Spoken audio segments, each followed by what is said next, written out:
সুপ্রিয় দর্শক, আপনাদের সবাইকে স্বাগত জানাচ্ছি ভিওডি বাংলার বিশেষ আয়োজন ৩৬ জুলাই। আপনারা জানেন যে গত বছরের অর্থাৎ ২০২৪ সালের জুলাইয়ের প্রথম সপ্তাহে কোটা সংস্কারের বিরুদ্ধে আন্দোলন শুরু হয়েছিল। সেই আন্দোলন শেষ হয়েছিল শেখ হাসিনার পতনের মধ্য দিয়ে। অর্থাৎ জুলাইয়ে যে আন্দোলনটি হয়েছিল, এই আন্দোলনের পেছনে কিন্তু অনেক গল্প রয়েছে, অনেক কাহিনী রয়েছে।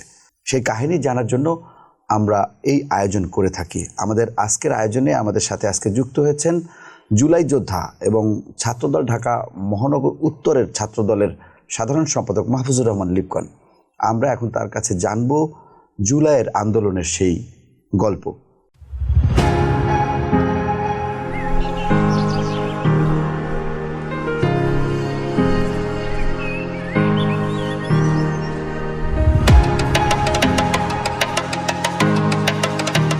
মাহফুজুর রহমান লিপকন, আপনাকে ভিওডি বাংলার স্টুডিওতে স্বাগত জানাচ্ছি। ধন্যবাদ আপনাকে। 5ই আগস্ট 2024 বাংলাদেশের ইতিহাসের এক মহেন্দ্রক্ষণ। অনেক উদ্বেগ, উৎকণ্ঠা এবং অনিশ্চয়তার মধ্য দিয়েই ওই দিনটি আমাদের পার করতে হয়েছে। পুরো জাতি এক এবং ঐক্যবদ্ধ হয়ে স্বৈরাচারী হাসিনাকে এদেশ থেকে পালাতে বাধ্য করেছে। দীর্ঘ টানা 36 দিনের একটা যুদ্ধের পর আমরা সারা বাংলাদেশের মানুষ একটি নতুন বাংলাদেশ বিনির্মাণের স্বপ্ন দেখছে।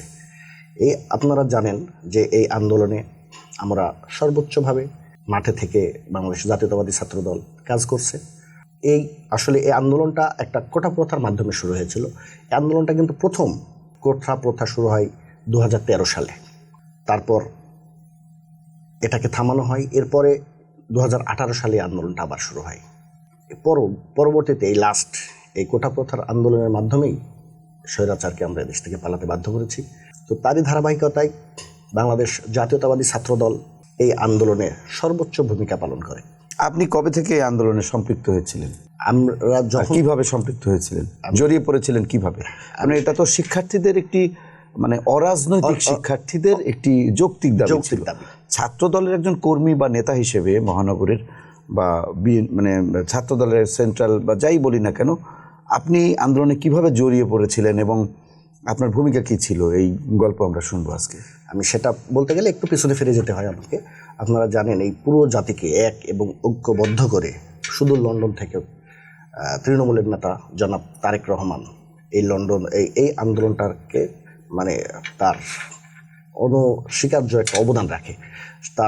সে বাংলাদেশ জাতীয়তাবাদী ছাত্রদলের সহ বাংলাদেশ জাতীয়তাবাদী দল বিএনপি সবাইকে মাঠে নামার জন্য বলে সে একটি ভিডিও বার্তা কিন্তু ওই আন্দোলনের সময় দেয়। তো তারই ধারাবাহিকতায় 12ই জুলাই 2024 তারিখে এই কোঠা আন্দোলনের সাধারণ শিক্ষার্থীদের সাথে একাত্মতা প্রকাশ করে বাংলাদেশ জাতীয়তাবাদী ছাত্রদলের সভাপতি রাকিবুল ইসলাম রাকিব এবং সাধারণ সম্পাদক নাসির উদ্দিন নাসির একটা সংবাদ সম্মেলনের ডাক দেয়। সেখানে সাধারণ শিক্ষার্থীদের পক্ষে আন্দোলনের তাদের অবস্থান তুলে ধরেন এবং ছাত্রদলের পক্ষ থেকে তাদের সাথে একাত্মতা প্রকাশ করে আমরা আন্দোলনের সাথে একাত্মতা প্রকাশ করি।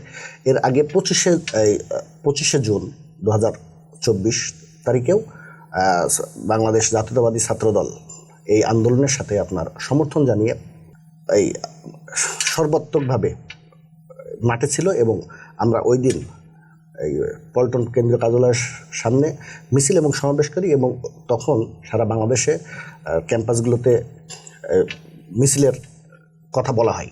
এছাড়াও এই 15 জুলাই যখন ওবায়দুল কাদের এর আগের দিন আপনার যখন আন্দোলনের শুরুটা আপনি কিভাবে জড়িয়ে পড়লেন? আন্দোলনের কবে থেকে আপনি আন্দোলনের সক্রিয় অংশ নিয়েছিলেন? আমরা যখন থেকে সাধারণ শিক্ষার্থীরা যখন আন্দোলনের সাথে আপনার আন্দোলনটা করছিল তখন বাংলাদেশ জাতীয়তাবাদী ছাত্রদল নির্দেশনা দেয়।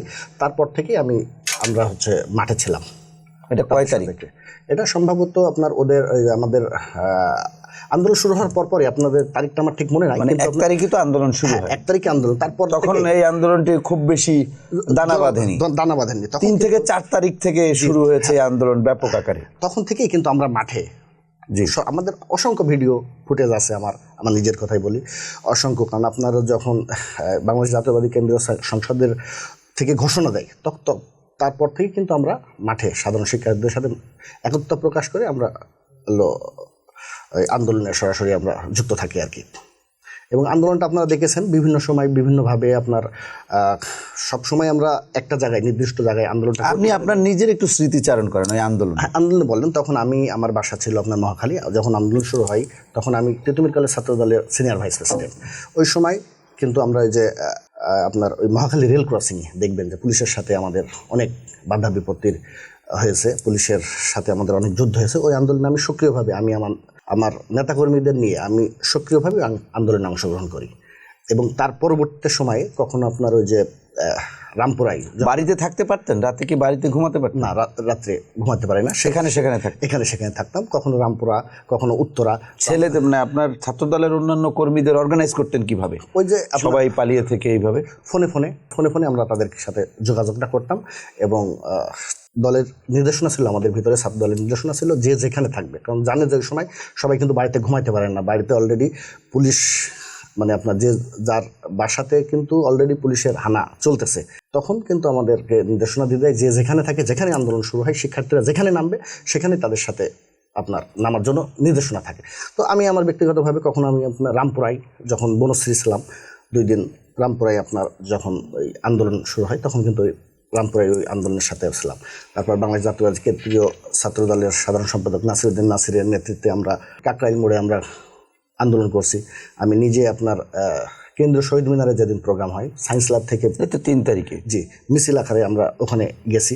4 তারিখেও আপনার হচ্ছে শাহবাগ মোড়ে যে আন্দোলনটা হয় ওখানে আমরা সর্বোচ্চ লোকজন নিয়ে ছিলাম। এছাড়াও যেসব আন্দোলনগুলো প্রথম অবস্থায় সাধারণ শিক্ষার্থীরা যখন ছিল, আমরা যারা ফেজধারী ছিলাম আর কি, তখন আমাদের কিছু ইনস্ট্রাকশন ছিল যে তাদেরকে সাহায্য সহযোগিতা করা এবং আমাদের যারা জুনিয়র নেতা কর্মীরা আছে তাদেরকে ওদের সাথে এই সাধারণ শিক্ষার্থীদের সাথে মিশিয়ে দিয়ে আপনার আন্দোলনটা করা, তাদের খাবার থেকে শুরু করে যত রকম সাহায্য সহযোগিতা লাগে আমরা পাশে থেকে তখন করছি। মানে আপনি বলতে চাচ্ছেন যে আন্দোলনের শুরু থেকেই আপনাদের মূল যে দল, রাজনৈতিক দল বিএনপির সর্বোচ্চ পর্যায় থেকে এই আন্দোলনে একাত্মতা বা আন্দোলনের সক্রিয় অংশ নেওয়ার একটা নির্দেশনা ছিল। সেই অনুযায়ী আপনারা শুরু থেকেই আন্দোলনে সক্রিয় ছিলেন। সেটা কখনো ছাত্রদের, শিক্ষার্থীদের পাশে থেকে তাদের সহায়তা করে কিংবা তাদেরকে সংখ্যায় ভারী করে এইভাবে আপনারা আন্দোলনটাকে এগিয়ে নেওয়ার চেষ্টা করেছেন। আপনি একটু বলবেন যে আসলে ওই সময়ে তো একটা রুদ্ধশ্বাস পরিস্থিতি ছিল, পুলিশ বাসায় হানা দিত, বিশেষ করে যারা ছাত্রদল, যুবদল এবং বিএনপি নেতাকর্মী ছিলেন মহানগর, ঢাকা মহানগর কেন্দ্রিক। তো তখন বাড়িতে না থেকে, একদিকে হচ্ছে বাড়িতে না থাকা আত্মগোপনে, অন্যদিকে আবার পরের দিন আন্দোলনে সক্রিয় হওয়া, এটি আমরা মুখে যতটা সহজে বলছি, আসলে বাস্তবিক যে চিত্র সেটি কিন্তু আসলে খুবই কঠিন। সেই সময়কার আপনার যে সেই গা শিহরিত হওয়ার মতো যে অভিজ্ঞতাগুলো, ভয়াবহ যে ভোরবেলা আপনি আরেকজনের বাড়ি থেকে এসে আন্দোলনে অংশ নিয়েছেন, সেখানে এসে আবার পুলিশের সাথে এক ধরনের যুদ্ধ, সেই ভয়াবহ অভিজ্ঞতার সময়টা আমি কিছু পলিসির কথা আপনারে বলি। আমার সাথে সবসময় 2-3টা খাম থাকতো আর কি, যে আপনার একটা হাসপাতালের একটা কার্ড তৈরি করে নিয়েছিলাম আপনার, যাতে করে পুলিশের হাত থেকে রক্ষা পাওয়া যায়। যাচ্ছি, কোথায় যাচ্ছেন? হাসপাতালে যাচ্ছি। বা একটা সিভি, কোথায় যাচ্ছেন? ইন্টারভিউ দিতে যাচ্ছি। আমি চাকরি করি, একটা কার্ড বানিয়ে নিয়েছি যে গুলশানের দিকে যাচ্ছি, কোথায় যাচ্ছেন? যে আমি অফিসে যাচ্ছি। এই কিছু পলিসি আমাদের ওই সময় অবলম্বন করতে হয়েছে এবং নেতা কর্মীদের ভিতরেও আপনার ওই ধরনের এইগুলো আমরা ছড়িয়ে দিয়ে তাদেরকে মোটামুটি এইভাবে আমরা প্যাট্রোনাইজটা করছি। আসলে শিহরিত ওঠার কথা যদি বলেন, মহাখালী রেল ক্রসিংয়ের নিচে কয়েকটা ঘটনা আপনাকে আমি বলি। আমি নিজে সহ আপনার রেল ক্রসিংয়ের ওই যে এসকেস টাওয়ারের সামনে রেল ক্রসিংটা মহাখালী যেখানে, ওখানে কিন্তু রেল লাইনের নিচে পাথর আছে। চারিদিক থেকে হুট করে এসেই পুলিশ গুলি করতে শুরু করে দিয়েছে। বিশেষ করে আপনার ওই যে মহাখালী রেল ক্রসিংয়ের খাবার দাবার একটা রেস্টুরেন্ট আছে, জনস্বাস্থ্যর গেটের ওই দিক থেকে গুলি করছে। তখন কিন্তু আমার সামনে দেখছি এক ভাইয়ের এখানে গুলি লাগছে, আমার নিজেও আপনার পিঠে কয়েকটা গুলি লাগছে। ওই সময় আমার ছবি সবই আছে এগুলো, ওই সময় আমার লাগছে। তারপর আমার কয়েকটা ভাই, 4-5 জনের সররা গুলি, আপনার কারোর পিঠে, কারোর মাথায়, কারোর রক্তাক্ত। তখন আমরা তো খালি হাতে, ওই সময় আমরা আস্তে আস্তে চলে গেছি আপনার হলো ওই যে রেল লাইনের নিচে, ফ্লাইওভারটার নিচে, ওখানে পাথর আছে। ওরা ওই সাইডে, আমরা এই সাইড থেকে আপনার পাথর দিয়ে ওদের সাথে পাথর ছুঁড়ে মারি।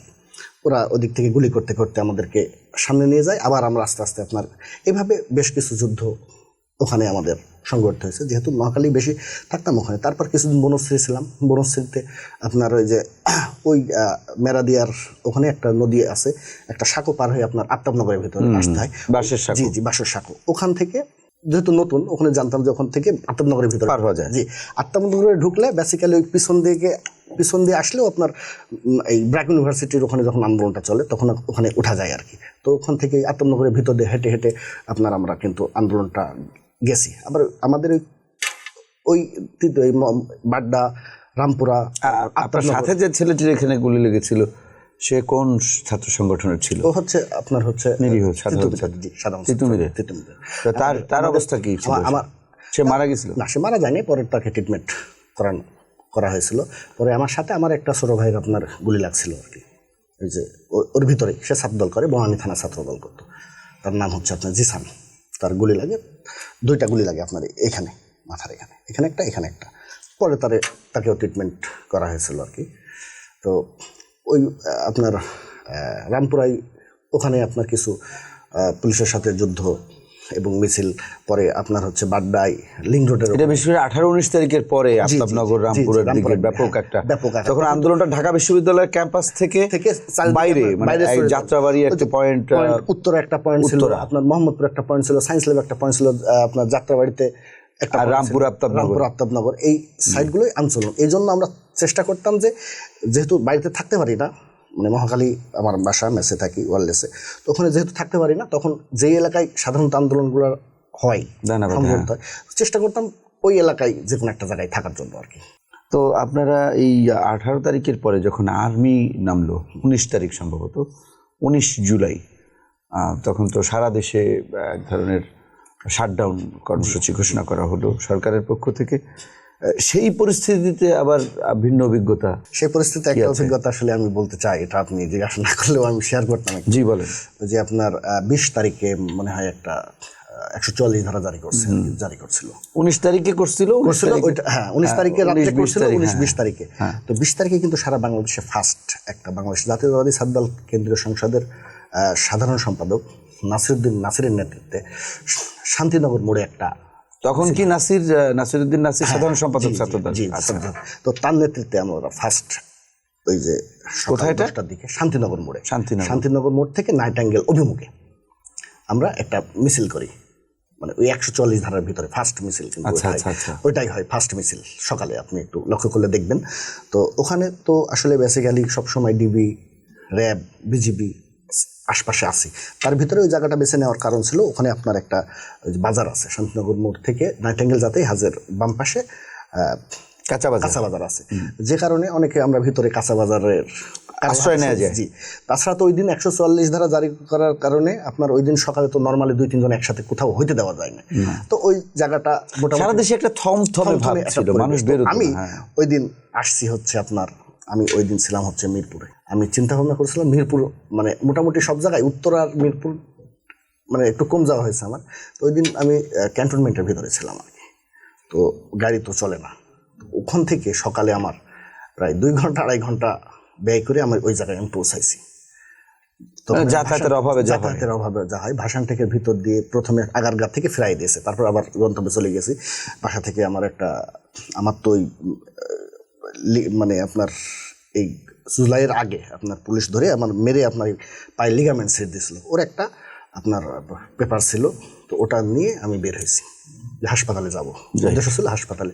ভাসান থেকে শ্যামলী ঘুরে, মোহাম্মদপুর ঘুরে, সায়েন্স ল্যাব ঘুরে আমি শান্তিনগরে পৌঁছাইছি। তখন তারপর আমার মিছিলে যাইতে হবে, আমার টেন্ডেন্সি, আমার ভাইদের উপরে গুলি করছে, আমাদের দেশের এই দেশটাকে দীর্ঘ 17টি বছর একটা স্বৈরাচার তার মতো করে স্বৈরাচার স্টাইলে চালাচ্ছে, এখান থেকে মুক্ত করতে হবে, এই একটা টেন্ডেন্সি মাথার ভিতরে চলে আসছে যে মরি বাঁচি ব্যাপার না, আমাকে যুদ্ধে যেতে হবে, আমাকে আন্দোলন চালিয়ে যেতে হবে। তো তারপর ওখান থেকে আপনার শান্তিনগর পৌঁছলাম। অনেক যুদ্ধ করেই কয়েকবার আমাকে আটকাইছে, তো আমার হাতে একটা ইয়ে ছিল। তারপর ওখানে যেও ওরা কোনোভাবে হয়তো ইনফর্ম পাইছে।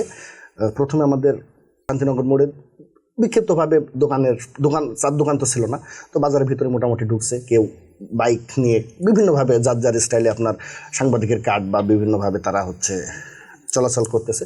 তো ম্যাক্সিমাম মানুষই আমরা যে কাঁচা বাজারের ভিতরে ছিলাম, কারোর হাতে সবজি, কারোর হাতে আপনার মনে করেন যে শাক ইত্যাদি ইত্যাদি আমরা কিনে আমরা মিছিল করবো আমাদের টার্গেট।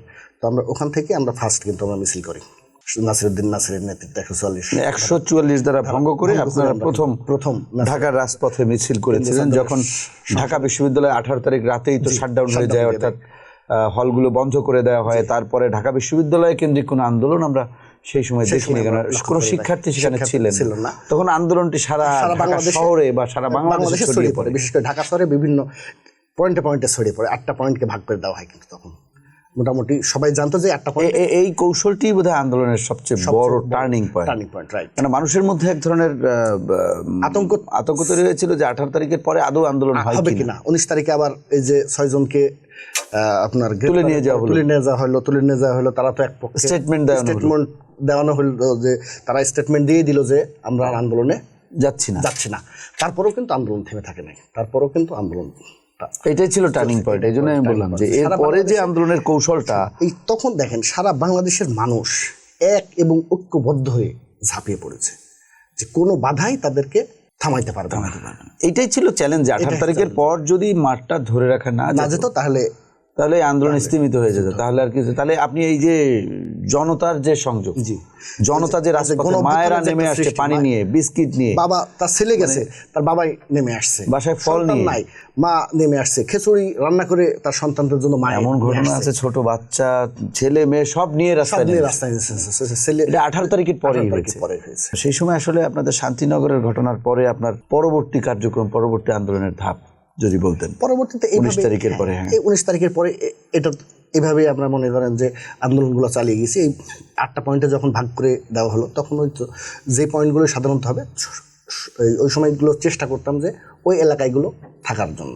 ওই যে রামপুরে যখন ছিলাম, ওখানে আমার একটা ভাগ্নে থাকে, তার কাছে ছিলাম। তো সেই সুবাদে আমি জানি যে এই জায়গায় সাধারণত আন্দোলনটা হয় বা নামে। ওই যে রামপুরা টিভি সেন্টারের ওখান থেকে আবুল হোটেল, এগুলো কিন্তু কয়েকবার যুদ্ধ হয়েছে, তো ওখানে অংশগ্রহণ করছি। বাড্ডা লিং রোডে গোদারঘাটের ওখানে ছিলাম 2 দিন। এর পরবর্তী সময় তারিখগুলো আমার একজাক্ট মনে নাই। তখন ওই যে আপনার লিং রোডেও ওখানে বেশ কিছু আন্দোলন হয়েছে। শাহজাদপুরে ছিলাম, আপনার ওই যে কুড়িলে আন্দোলনটা হয়তো মাঝে মাঝে, ওই যে একটা ভার্সিটি ওখানে নামতো, বসুন্ধরার সামনে আন্দোলনটা করছি। তো আপনার লাস্ট এই মোহাম্মদপুরে একদিন আন্দোলনটা করছি। মোহাম্মদপুর যে আপনার ওই যে জুয়েলের নেতৃত্বে বোধহয় একটা হয়েছিল, ওখানে ছাত্র দলের মোটামুটি সবাই আপনার সংগঠিতভাবে সব দলেরই লোকজন আমাদের মোটামুটি ওখানে থাকতো। এটা পার্টির ইনস্ট্রাকশন ছিল আমাদের। ভারপ্রাপ্ত চেয়ারম্যান জনাব তারেক রহমানের আগেই তো ভিডিও বার্তায়, তারপর আমাদের যারা অর্গানাইজটা করতাম আমরা, তাদেরকে সবাই একটা মেসেজ ছিল আমাদেরকে আন্দোলন চালিয়ে। মানে আপনাদের আন্দোলনে যারা আহত হতো তাদেরকে হাসপাতালে নেওয়া বা তাদেরকে সুচিকিৎসা দেওয়ার ব্যবস্থা কি আপনারা আগে করেছিলেন? কিছু প্রাথমিক ব্যবস্থা এইভাবে আমরা হাসপাতালে জানি যে আমরা যুদ্ধ গেলে আমাদের আহত হব বা হচ্ছে, আমাদেরকে মারা হচ্ছে, ডাইরেক্ট গুলি করা হচ্ছে। দেখেন শুধু মানে বিষয়টা এমন হয়ে গেছে যে শুধু যে এই রাস্তায় থাকলেই মানুষ মরছে, বিষয়টা এমন ছিল না। কিন্তু ওই সময়গুলোতে বেলকুনিতে একটা বাচ্চা খেলা খেলতেছে, সে গুলি লাগছে, বাসার ভিতরে আছে, জানলা দিয়ে গুলি ঢুকে পড়ছে। তো যে মানুষের ভিতরে চিন্তা ভাবনা চলে আসছিল যে ঘরে থাকলেও তো আমার মরতে হচ্ছে, আমার রাস্তা নেমে মরাই ভালো। মানে এরকম একটা টেন্ডেন্সি কিন্তু প্রত্যেকটা মানুষের ভিতরে, পুরো রাজধানী জুড়ে একটা ভয়ের যে বাঁচবো না, ওই ভয় থেকেই কিন্তু আমার মনে হয় ওই ভয় থেকেই দেয়ালে পিঠ থেকে গেছে। আমি ঘরে থেকেও তো আমি বাঁচতে পারতেছি না, আমার শিশু বাচ্চাকে মেরে ফেলতেছে, আমার ক্লাস 8-9 পড়া একটা ছেলের বা মেয়ের বুকে গুলি চালাচ্ছে। তো আমি আর ঘরে থেকে কি করব? এই থেকেই মানুষের ভিতরে যে একটা 17 বছর চেপে থাকা একটা কষ্ট, ক্ষোভ থেকে যে একটা বিশাল স্ফুলিঙ্গের সৃষ্টি হয়েছে, তারই বহিঃপ্রকাশটাই হচ্ছে আপনার। এই আন্দোলনটা কেউ ঘরে থাকতে পারে নাই, আপনি সহ কেউ কিন্তু ঘরে, সারা বাংলাদেশের সকল পেশার, সকল শ্রেণীর, সকল মানুষ কিন্তু নেমে পড়ছে। ডাক্তার, ইঞ্জিনিয়ার, শিক্ষক, এক কথায় সকল পেশার, সকল শ্রেণীর মানুষ এক এবং ঐক্যবদ্ধর ফসল কিন্তু এই কাঁধে কাঁধ মিলিয়ে বলি। আমরা মুক্তিযুদ্ধের সময় দেখেছি, এর পরবর্তী সময় আমরা এই 24 সালে আমরা এটা দেখেছি। আমরা যদিও ওই সময়টা আমরা শুনেছি মধ্যখানে স্বৈরাচার বিরোধী আন্দোলন ছিল, কিন্তু এতটাই ছিল না। 90-এর কথা যদি বলেন, এতটা সংশ্লিষ্টতা ছিল না সাধারণ মানুষের। 5 তারিখের যে এটাকে বলা যায় সার্বিক আন্দোলন। এটা কারোর একার না, এটা সবার, সারা বাংলাদেশের মানুষ এক এবং একজন ঐক্যবদ্ধ শিল্পী হয়ে সেও কিন্তু নেমে পড়ছে। প্রতিবাদের সে ভাষায় প্রতিবাদের গান ভাষায় দিয়ে, গান দিয়ে যারা ব্যঙ্গ শিল্পী আছে তারাও কিন্তু ইউটিউব ফেসবুকে, তারা নানানভাবে গান তৈরি করেছে শেখ হাসিনাকে নিয়ে, সরকারকে নিয়ে ব্যঙ্গচিত্র করে। ব্যঙ্গচিত্র করছে। এগুলো সবকিছুই কিন্তু এই আন্দোলনের বহিঃপ্রকাশ, এক একটা অনুষঙ্গ। রাইট।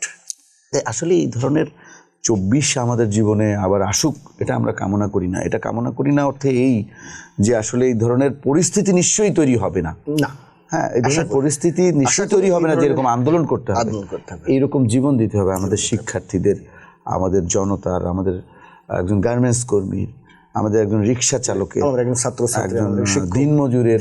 এটা আমরা প্রত্যাশা করি না। তবে জুলাই যে শিক্ষা আমাদেরকে দিয়েছে, সেই শিক্ষাটা আসলে ধরে রাখাও তো, আপনারা তখন এখনো ছাত্র রাজনীতির সাথে জড়িত আছেন, আপনারা আগামী দিনের ভবিষ্যৎ, যেহেতু রাজনীতি করছেন আপনারা দেশের জন্য, রাজনীতি তো মানুষ দেশের জন্যই করে, সুতরাং সেই দিক বিবেচনায় আপনারা আসলে কি শিক্ষা নিয়েছেন এই জুলাই থেকে? যদিও আপনি একজন জুলাই যোদ্ধা, কি শিক্ষা জুলাই থেকে? আসলে এই বাংলাদেশের মালিক মানে আসলে জনগণ। তো আমি বেসিক্যালি রাজনীতি করতে চাই, বা আমরা বাংলাদেশ জাতীয়তাবাদী দল বিএনপি রাজনীতি করে, বা আমার কথাই বলি, আমরা গণতন্ত্রের বিশ্বাসী। আমরা চাই যে এই যে বাংলাদেশের আসলে সকল ক্ষমতার উৎস হচ্ছে জনগণ, তাদের হাতেই ক্ষমতাটা ফিরে আসুক। আমরা গণতন্ত্রে বিশ্বাসী এবং সাধারণ মানুষের হাতে। কিন্তু এখানে একটি বিষয় আছে, জনগণের ভোটের রায়েই রাজনৈতিক দল দেশের সরকারের প্রতিনিধিত্ব করে, ক্ষমতায় আসে। আওয়ামী লীগ দীর্ঘদিন ছিল, প্রথমে তো জনগণের ভোটে এসেছিল, তারপরে না হয় তারা একটা একদলীয় সরকার ব্যবস্থা বা শাসন বা কর্তৃত্ববাদী শাসন কায়েম করেছে। তো সেখানে আসলে ফলপ্রসূ কি পাওয়া যাবে? আসলে বাংলাদেশ তো স্বাধীনতার পরে আমরা গত প্রায় 55-56 বছর ধরে দেখছি, আসলে এই যে গণতন্ত্র বা ভোটের অধিকার, এটা তো আসলে ভালো কিছু দিচ্ছে না আমাদের। তবে এই যে শিক্ষা, এই যে আপনার জনগণ তো ক্ষমতা দেয়, সরকার দেয়, তবে 24-এ যেটা সৃষ্টি হয়েছে, যেটা গণ অভ্যুত্থানের সৃষ্টি হয়েছে, আমার মনে হয় বাংলাদেশে এই আসলে সকল ক্ষমতার মালিক যে জনগণ, উৎস যে জনগণ, এদের হাতে এই ক্ষমতাটা ফিরে গেলে আমরা নতুন বাংলাদেশ, মেধার বাংলাদেশ, যোগ্যতা। এটা আপনি আশা করেন কিভাবে? আমরা তো বিগত 50-55 বছর দেখছি যে আসলে রাজনৈতিক দলের হাতেই তো মানুষ ক্ষমতা দেয় ভোটের মাধ্যমে। তারপর তো ভালো কিছু, আমরা খুব ভালো কিছু পাইনি। 24-এ যে শিক্ষাটা হয়েছে, এই শিক্ষাটা কিন্তু আমরা বিগত সালগুলোতে পাই নাই। তো 24-এর যে শিক্ষাটা মানুষের হয়েছে, তো আমরা আশা করি নতুন বাংলাদেশ বিনির্মাণের জন্য, আশা করি আমরা, রাইট, নতুন বাংলাদেশ বিনির্মাণের ক্ষেত্রে এই 24 একটা উৎকৃষ্ট উদাহরণ হয়ে থাকবে মানুষের মাঝে।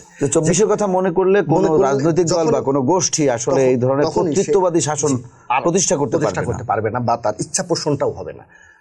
কারণ এই সেটি যেন সত্যি হয়, এত ক্ষমতার মালিক ছিল স্বৈরাচারী শেখ হাসিনা, তারপরও কিন্তু এই গণঅভ্যুত্থানের কারণে, এই 24-এর কারণে কিন্তু সে পালানোর জন্য 15 মিনিটও সময় পায় নাই। এটা থেকে এমনকি সে দুপুরের লাঞ্চও করতে পারে নাই। তো এটা থেকে আমি আশাবাদী, এটা থেকে মানুষ শিক্ষা নেবে এবং প্রতিটা রাজনীতি দল এটা থেকে শিক্ষা নিয়ে আগামী নতুন বাংলাদেশ বিনির্মাণের জন্য সর্বোচ্চ কাজ করবে। 5 আগস্টের পরে আপনাদের জন্য তো বাংলাদেশ এক নতুন বাংলাদেশ, বিশেষ করে বিএনপির জন্য। আমরা দেখেছি যে সেই 11-11 পরে, 11 অর্থাৎ 2007 সালের পরে বিএনপি আসলে রাজনীতিতে ওইভাবে থিত হতে পারেনি। রাজনৈতিক দল হিসেবে তার কর্মকাণ্ড পরিচালনা করেছে, যদিও সে রুটিন কর্মকাণ্ড পরিচালনা করেছে। দলের নেতাকর্মী, অসংখ্য নেতাকর্মী গুম খুনের শিকার হয়েছে, মামলা হাজারো লাখ লাখ মামলা। এমনও নেতাকর্মী আছেন যাদের বিরুদ্ধে 300-400 মামলা, অনেক নেতার বিরুদ্ধে 400 মামলা। মানে আমরা একজন সংবাদকর্মী হিসেবে দেখেছি যে তাদের অধিকাংশ সময় আদালতের বারান্দায় কাটতো, সপ্তাহে 5 দিন প্রতিদিনই, একাধিক মামলা ফেস করতে হতো। এইরকম পরিস্থিতি থেকে উত্তরণের পর 5 আগস্টের পরে বিএনপি বা ছাত্র দল যে ট্র্যাকে আছে, সঠিক ট্র্যাকে আছে কিনা, এখানে আপনার আত্ম উপলব্ধিটা কি? আসলে আত্মসমালোচনা করে দেখেন, বিএনপি একটি বৃহৎ রাজনৈতিক দল। দীর্ঘ 17টি বছর অসংখ্য নেতাকর্মী আমাদের গুম হয়েছে, খুন হয়েছে, মামলার শিকার হয়েছে।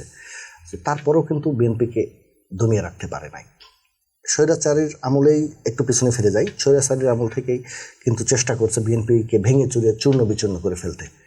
আমাদের তৃণমূলের নেতা জনাব তারেক রহমান তার বলিষ্ঠ নেতৃত্বে এই দলটাকে কিন্তু বিন্দুমাত্র ভাঙার সুযোগ দেয়নি। সবাইকে নিয়ে সুন্দর একটা বাংলাদেশ গড়ার স্বপ্নে সে দীর্ঘ 17টি বছর আন্দোলন সংগ্রাম চালিয়ে গেছে। তার ফ্যামিলির ওপরে, জিয়া পরিবারের ওপরে যে পরিমাণ অত্যাচার করা হয়েছে, মিথ্যা মামলায় 73 বছর বয়সে দেশনেত্রী বেগম খালেদা জিয়াকে আটকে রাখা হয়েছে মিথ্যা মামলায়। আরাফাত রহমান কোকোকে চিকিৎসা দেওয়া হয় নাই, খালেদা জিয়াকেও সঠিক চিকিৎসা দেওয়া হয় নাই। তারপরও আপনার অসংখ্য নেতাকর্মীকে আপনার এভাবে হামলা মামলা দিয়ে জেলে ভরে ঠিকমতো আমরা দীর্ঘদিন বাড়িতে ঈদ করতে পারি নাই ঠিকমতো। এই বাড়িতে গেলে আমার কথাই বলি, আমাকে আমার বাড়িতে যে আপনার হচ্ছে হামলা মানে রাজনীতি করে ঢাকায় আমার বাড়িতেও আমি যখন গেছি ঈদের 2 ঈদে নর্মালি দেওয়া হয়, তখনও পুলিশ গেছে বাসায় এবং আমাকে না পেয়ে 2 বার আমার বাবাকে ধরে নিয়ে আসছে। আমাকে না পেয়ে আমার মাকে গালিগালাজ করেছে, আমার বাবাকে গালিগালাজ করেছে। বাবা তো থাকতে পারে না, মার সামনে গালিগালাজ করেছে। এই রাজনীতি, বিএনপির রাজনীতি করি, ছাত্র দলের রাজনীতি করি, এই কারণে। তো এই আমার মতো কিন্তু অসংখ্য লাখ লাখ নেতাকর্মী 17 বছর ধরে আপনার দমন পীড়নের মধ্য দিয়ে, এবং বিশেষ করে বাংলাদেশ জাতীয়তাবাদী দল বিএনপি প্রত্যেকটা নেতাকর্মীর কিন্তু এরকম দমন পীড়নের মধ্য দিয়ে যেতে হয়েছে। তো এখান থেকে অবশ্যই বাংলাদেশ জাতীয়তাবাদী দল বিএনপি মানে শিখছে, এবং আপনার বিশেষ করে 5ই আগস্টের পরবর্তী সময়ে তারা এখন সবাইকে নিয়ে, সারা বাংলাদেশের সকল মানুষকে নিয়ে, এবং কিভাবে আপনার ইতিমধ্যে আমরা দেখছেন, আমরা কিন্তু সারা বাংলাদেশে আমাদের ছাত্রদল সারা বাংলাদেশে অলরেডি ঘুরতেছে, টিম করে দেওয়া হয়েছে। এবং সাধারণ মানুষ কিভাবে এই দেশটাকে চায়, এই নতুন বাংলাদেশকে কিভাবে চায়, এরই ভিতরে কিন্তু বাংলাদেশ আমাদের কিন্তু পক্ষ থেকে বাংলাদেশ জাতীয়তাবাদী দল বিএনপির পক্ষ থেকে 31 দফা ঘোষণা করা হয়েছে। আপনি 31 দফাটা দেখলেই বুঝবেন যে আসলে পরবর্তী বাংলাদেশ কেমন হবে। 31 দফার ভিতরেই এটা কি শুধু কিন্তু বাংলাদেশ জাতীয়তাবাদী দল বিএনপি না, এটা প্রতিটি মানুষের সাথে আলাপ আলোচনা করে এবং প্রান্তিক পর্যায়ে রুট লেভেলে যে মানুষের মতামতের উপর ভিত্তি করে একটা 31 দফা ঘোষণা করা হয়েছে। আমরা আশাবাদী এর ভিতরে আপনি একটু 31 দফাটা ভালো করে পর্যবেক্ষণ করলে দেখবেন যে এইভাবে যদি আমরা দেশটা পরবর্তী চালাই, তো আমরা আশা করি সুন্দর এবং সমৃদ্ধিশালী একটা দেশ বাংলাদেশকে উপহার দিতে পারবো ইনশাল্লাহ। আমরা প্রত্যাশা করি, কিন্তু একেবারে ছোট্ট করে বলবেন, আমরা শেষ করব। 5 আগস্টের পরে পজিটিভ কি দেখছেন? কোনো কিছু পজিটিভ আছে বাংলাদেশের রাজনীতি সামগ্রিকভাবে? সামগ্রিক আসলে আমাদের একটু ছোট্ট করে বলুন। হ্যাঁ, অন্তর্বর্তী সরকার আমরা কিছু কিছু জায়গায় মানে দায়িত্বের অবহেলাগুলো দেখছি, যে আপনার রাস্তাঘাটে খুন খারাপি, তারপর ডাকাতি, চুরি, এগুলো কিন্তু এর বিএনপির দায় নাই। এখানে আমাদের কথা হচ্ছে বাংলাদেশ জাতীয়তাবাদী দল বিএনপি অনেক বড় একটি দল, বড় একটি রাজনৈতিক সংগঠন। এখানে কিছু বিচ্ছিন্ন ঘটনা থাকবে, কিন্তু আপনার যারা প্রত্যক্ষদর্শী, ভারপ্রাপ্ত চেয়ারম্যান, আমাদের বিএনপির ভারপ্রাপ্ত চেয়ারম্যান তারেক রহমান কিন্তু বারবার বলছে, যারা প্রত্যক্ষদর্শী তাদেরকে সে যত বড় নেতাই হোক না কেন তার বিচার করার জন্য। আমরা এরকম বিচার তো অন্তর্বর্তী সরকারকে পাচ্ছে না, আমরা তো আর ক্ষমতায় নাই। দেশ যারা চালাচ্ছে তাদের এটা করার জন্য যা সাহায্য সহযোগিতা করা লাগে, এটা তো বিএনপি মাঠে থেকে করছে, আপনারা জানেন। অন্যায়কারী যেই হোক না কেন তাকে তার শাস্তির জন্য আমরা সবসময় সোচ্চার। ধন্যবাদ। আসলে আমরা আলোচনা শেষ করব। আপনি আমাদের অনেক গুরুত্বপূর্ণ সময় দিয়েছেন, আপনি একজন জুলাই যোদ্ধা, আপনাদের প্রতি শ্রদ্ধা সম্মান রেখে আমাদের আলোচনা শেষ করতে হচ্ছে। আমরা আজকের মতো এখানে শেষ করছি। আপনাকে অসংখ্য ধন্যবাদ। আপনাকে অসংখ্য ধন্যবাদ। সুপ্রিয় দর্শক, আমাদের আলোচনা আমরা এখানে শেষ করছি। আমরা প্রত্যাশা করছি মাহফুজুর রহমান লিপকন যেমনটি বললেন যে আমরা জুলাই থেকে একটি শিক্ষা নিয়ে আমরা সামনে এগিয়ে যাব এবং আগামীর বাংলাদেশ একটি নতুন বাংলাদেশ হবে, সেই প্রত্যাশা আমাদেরও। আজকের মতো আমাদের এই আলোচনা এখানে শেষ করছি। অন্য কোনো দিন অন্য কোনো অতিথিকে নিয়ে আপনাদের সামনে আবারও হাজির হব। সেই পর্যন্ত সবাই ভালো থাকুন, সুস্থ থাকুন, নিরাপদে থাকুন। ধন্যবাদ।